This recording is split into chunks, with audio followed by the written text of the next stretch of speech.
In our headlines on this Friday afternoon, July 26th. Korean archer Im Shi-hyun shoots a fresh Olympic record in the ranking round of the women's individual archery, while Korean women's handball team celebrates its first win against Germany. Meanwhile, US authorities are hunting a North Korean hacker for targeting American health and defense institutions with a bounty of up to $10 million for information leading to his capture. And the US economy grows almost 3% on year in the second quarter of this year, surpassing estimates of slightly above 2% by analysts, bolstered by greater consumer spending. We start over in France this Friday afternoon, where Team Korea's archers got off to a strong start at the Summer Olympics with a new mark in the women's individual competition. Our Lee Seung-jae has details. For many years, South Korea has dominated in archery when it comes to the Summer Games. On Thursday at the Paris Olympics, the South Korean archers got off to a great start, garnering top ranking in all 5 archery events. Over on the men's individual ranking round, South Korea's Kim Woo-jin shot 686 points for the top ranking. However, over on the women's individual event, Im Shi-hyun set a world record, scoring 694 out of a possible 720 points.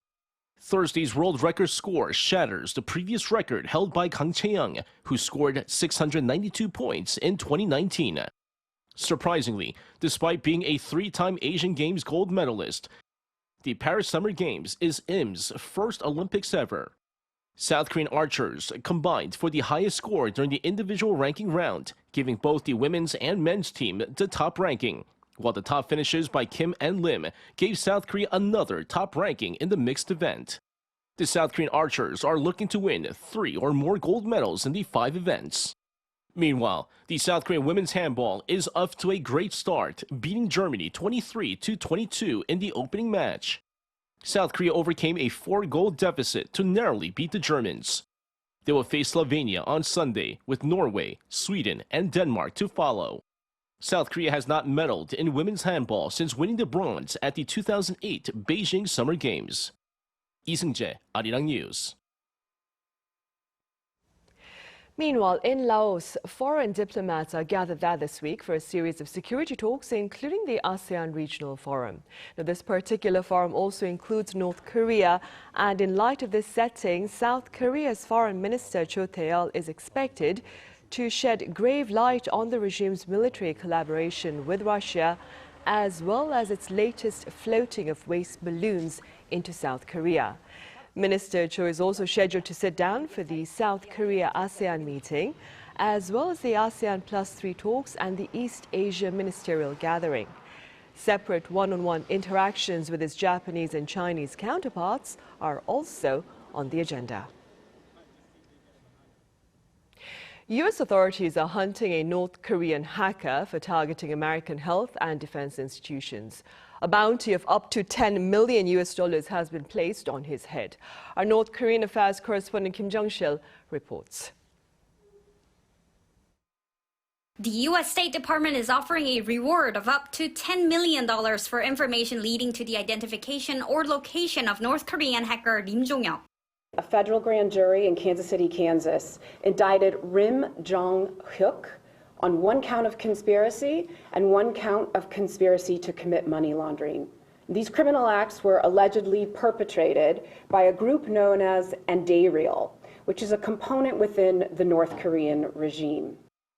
Arirang was behind a 2022 malware attack aimed at stealing data from a South Korean defense subcontractor. On its official website on Thursday local time, the U.S. State Department said Arirang is controlled by the North Korean Military Intelligence Agency, which is in charge of the regime's malicious cyber activities and is also involved in its illicit arms trade. The U.S. government said Rim and others conspired to hack into the computer systems of U.S. hospitals and other healthcare providers, install ransomware, and extort ransoms. The malware encrypted 4 of the hospital's computer servers, affecting medical services and patient appointments, and putting at risk the healthcare needs of Kansas citizens. The U.S. State Department said a payment in virtual currency was made on behalf of the hospital and that the money was then withdrawn from an ATM in China. It said Lim and others used the ransom proceeds to launch attacks against defense and technology firms and other organizations to steal information. The U.S. Department of Justice has identified around 17 victims, including 2 U.S. Air Force bases and the U.S. Space Agency, NASA. Lim is currently believed to be in North Korea. Kim Jung-sil, Arirang News. In other news, South Korea and Japan are believed to have reached a broad agreement on Tokyo's bid to include its Sado gold mine on UNESCO's list of World Heritage Sites. According to sources at the Foreign Ministry here earlier on this Friday, this former gold mine may be included in the list this weekend during a relevant UNESCO committee meeting over in New Delhi this coming Saturday. Meanwhile, Japanese daily Asahi Shimbun also on this Friday reported that an agreement had been hammered out for Tokyo to seek UNESCO listing while sharing the complete history of the controversial mine where Korean workers endured forced labor. On the local front, there have been a total of 124 cases of heat-related illnesses between Monday and Wednesday this week. Now, this is according to the Korea Disease Control and Prevention Agency earlier Friday, with officials there adding that hundreds of emergency centers across the country have treated patients for health conditions resulting from extreme heat. Soaring mercury levels following the most recent torrential downpours are reportedly causing a concerning spike in health problems.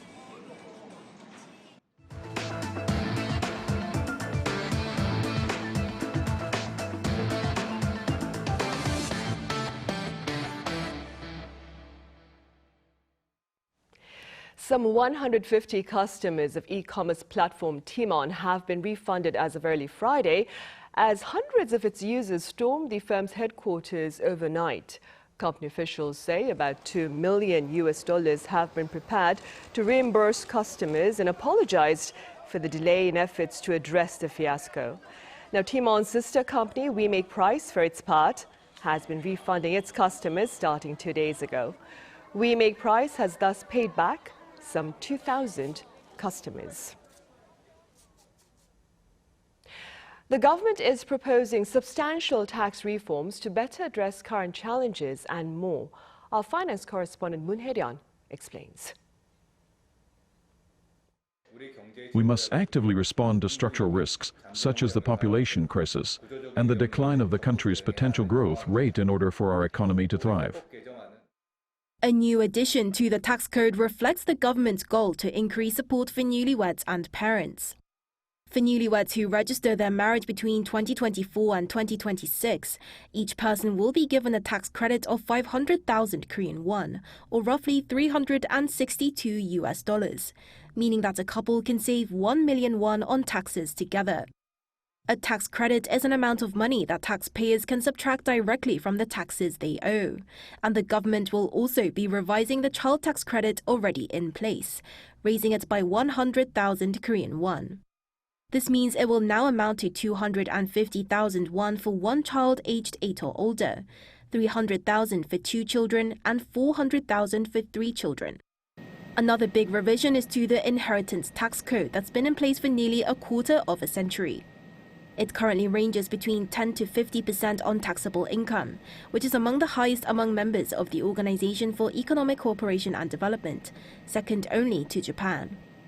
For example, small and medium-sized companies, which are family-owned, some of them had to go out of business because they could not find other managers or owners who will take over the business, and when their parents wanted to leave the businesses to their children, they found that they could not afford to because of the high inheritance tax.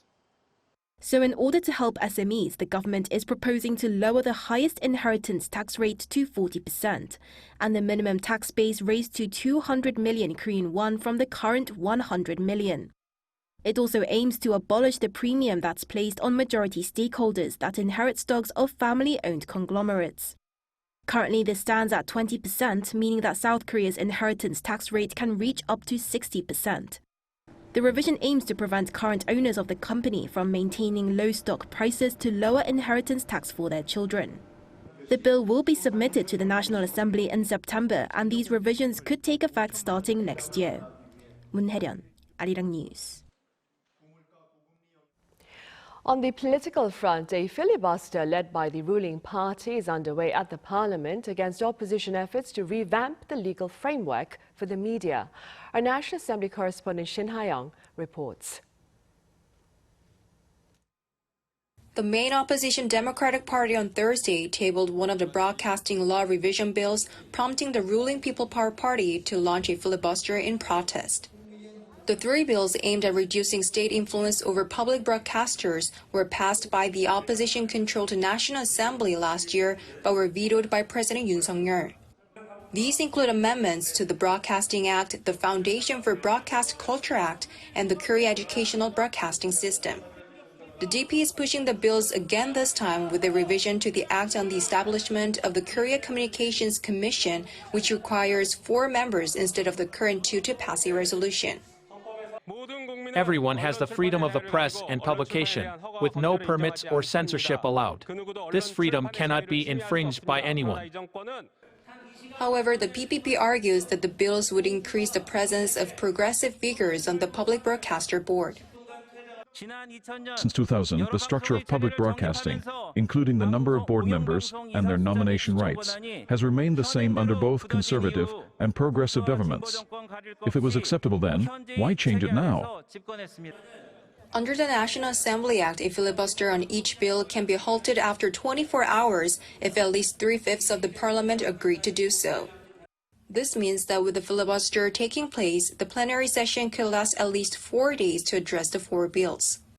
Meanwhile, ahead of the filibuster, the Assembly on Thursday rejected a special prop into the death of a Marine during last year's flood rescue operations. It had been vetoed by President Yoon once again about 2 weeks ago and sent back to the Assembly for a revote. Out of 299 votes cast, 194 were in favor, 104 were against, and 1 lawmaker abstained. But to pass a bill vetoed by the president, 2/3 or more of the lawmakers present must approve it along with the majority attendance. This bill fell short by 6 votes. The proposed bill calls for a special prop into allegations that the presidential office and the defense ministry inappropriately interfered in the investigation of the Marine's death. Right after the session, the opposition parties held a rally to protest and vowed to push for the special prop bill again. Shin Ha-young, Arirang News. The top office here has named a professor of economics who's also a mother of twin boys to take on the inaugural post of senior secretary to bolster Korea's birth rate. Our correspondent Kim Do-yeon has more. A mother of twin boys is now set to aid President Yoon Suk-yeol with one of the declared national emergencies, the low birth rate.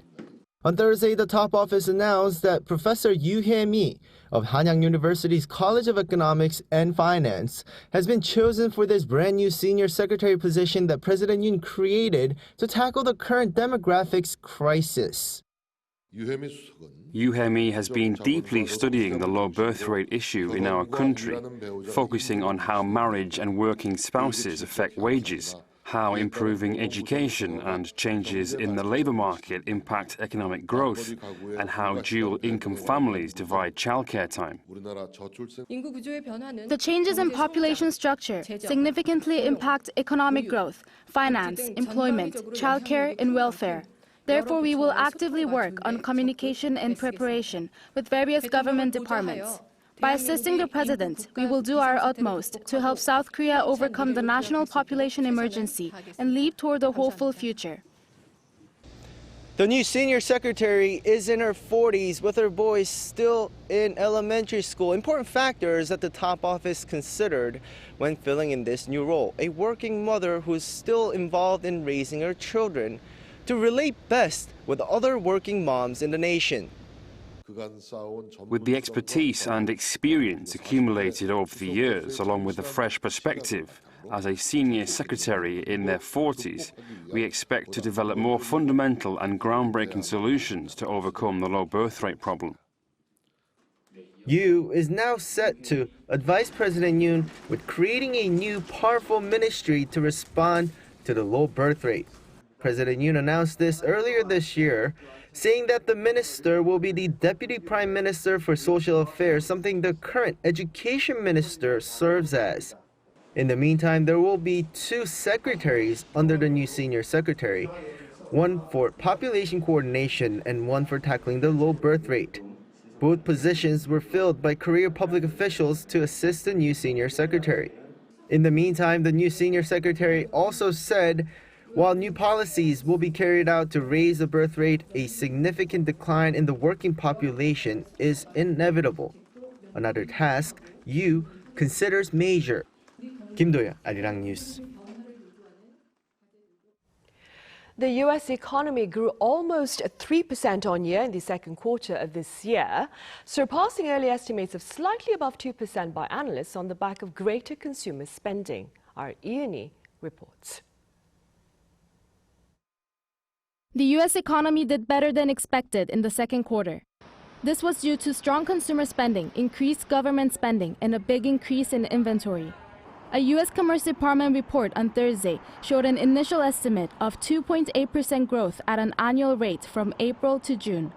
This is higher than the 2.1% growth rate that economists surveyed by Dow Jones had expected and follows a 1.4% increase in the first quarter of this year. Experts say that the data shows the U.S. economy is growing while inflation is easing. According to the report, one of the key factors that contributed to the increase in GDP is consumer spending. In the second quarter, consumer spending increased by an annualized rate of 2.3%, driven by more spending on goods and services. Government spending also contributed to the economic growth, with federal spending up 3.9%. Meanwhile, private inventory investment grew mainly from wholesale and retail trade. In non-residential fixed investment, spending on equipment and intellectual property went up, but this was partly balanced out by a drop in spending on buildings. On the downside, imports, which pulled down GDP, jumped 6.9%, the biggest increase since the first quarter of 2022. At the same time, exports only rose by 2%. The faster-than-expected growth in the second quarter has led experts to have a more positive outlook for the U.S. economy in the second half of the year.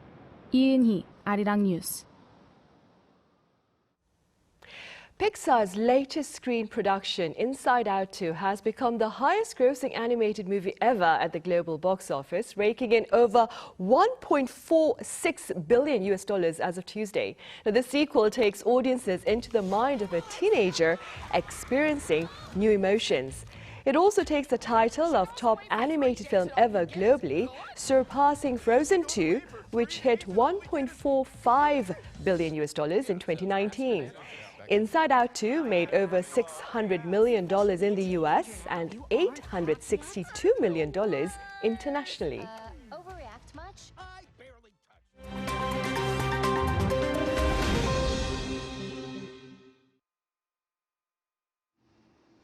Now let's take a look at the latest news in the world now. We begin today with the Russian-Chinese joint bomber patrol exercise near the airspace of the US state of Alaska.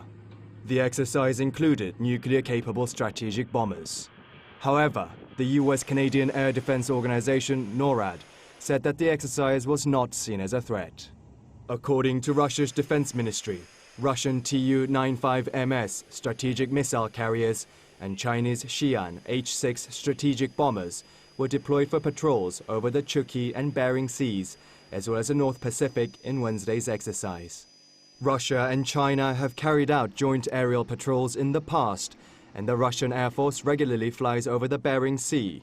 However, Wednesday's joint exercise is the first time that bombers and jets from both countries gathered in the North Pacific area. Moscow and Beijing said that the exercise was not aimed at any third party, while the North American Aerospace Defense Command stated that it was not seen as a threat. U.S. Defense Secretary Lloyd Austin added that the Sino-Russian exercise was not a surprise and that U.S. troops are at the ready. A Philippines oil tanker capsized and sank in Manila Bay early on Thursday local time, spilling some 1.5 million liters of industrial fuel, while one of its 17 crew members was reportedly killed. Surviving crew members stated that the motor tanker Terra Nova left the Bataan province en route to the central province of Iloilo when it was met with huge waves and capsized, despite the crew's efforts to steer the ship back to port. Coast Guard spokesperson Armando Baililo said that an aerial survey estimates the oil spill to be currently contained within a 3.7-kilometer vicinity from where the tanker sank.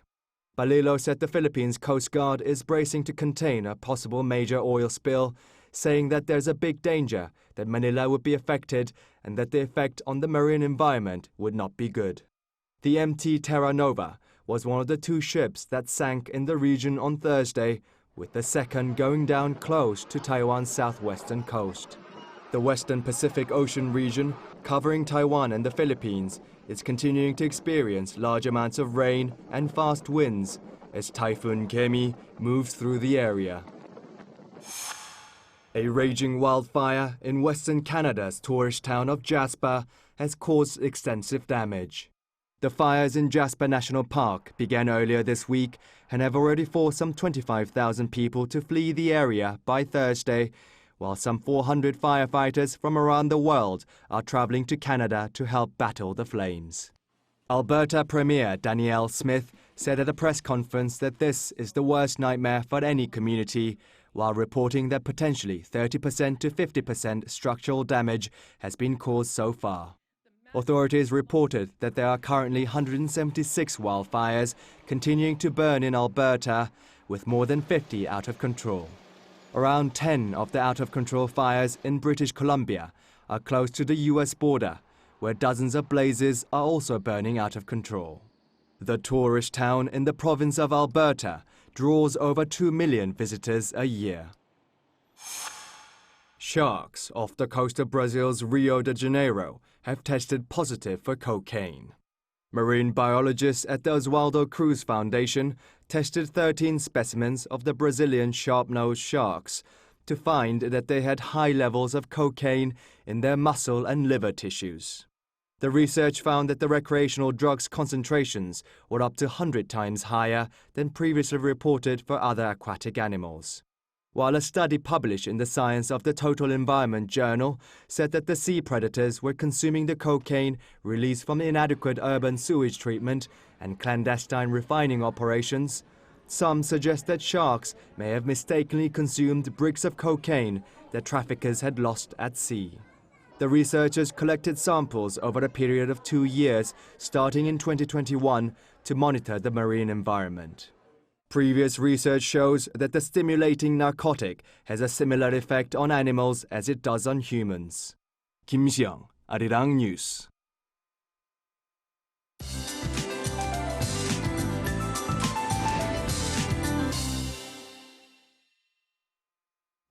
Good afternoon. If you're having a summer vacation in Jeju and the south coast, you need to brace for downpours. Jeju could see up to 400 millimeters of downpours. The south coast could also see more than 150 millimeters of torrential rain lashing down. And rain will spread to Gyeonggi-do and Gangwon-do provinces tonight. Inland regions will see heavy passing showers, so it's the best to keep an umbrella handy as we could run into sudden downpours. Meanwhile, heat advisories and warnings remain in place nationwide. The season's first heat wave warning has been issued here in the capital. And Seoul tops out at 34 degrees Celsius this afternoon, so it should feel hotter and muggier today. Daejeon and Daegu could also top out at 34 degrees, and it will remain sunny during the day with very high UV rays expected for the eastern parts of Korea this afternoon. Then sultry weather conditions will last through the end of July, so take care. With that in mind, let's take a look at the international weather conditions.